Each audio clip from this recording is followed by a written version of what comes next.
اللہ صبر کرنے والوں کے ساتھ ہے۔ صبر کرنا ایک بہت ہی عظیم کانسیپٹ ہے جس کا ہم نے اس ملک میں بیڑا غرق کیا ہوا ہے۔ جہاں جہاں میں گیا ہوں، میں نے صبر کی بات کی ہے نا، مجھے پتہ چلا ہے آپ لوگوں نے صبر کی ایک نئی ڈیفینیشن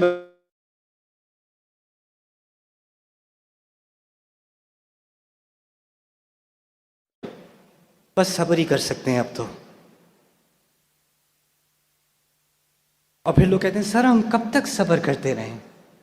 پھر میں پوچھتا ہوں، اور ہر بار جب صبر کی پرسنل بات ہوتی ہے نا، کوئی گھر میں کچھ برا ہو رہا ہے تو میں صبر کر رہا ہوں، آپ صبر کا مطلب یہ ہوتا ہے کہ جو برائی ہو رہی ہے نا، پہلے اس کے سامنے ذرا ہمت کر کے حق بات کرو۔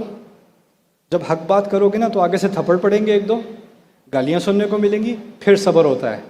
پہلے ہوتا ہے وتواصوا بالحق، پھر ہوتا ہے وتواصوا بالصبر۔ ہمارا کیا ہے، پیچھے بیٹھ کے کمپلیسنٹ ہو جاؤ، دنیا میں یہ ہو رہا ہے وہ ہو رہا ہے، بس جی اب تو ہم صبر ہی کر سکتے ہیں، اب کیا کر سکتے ہیں۔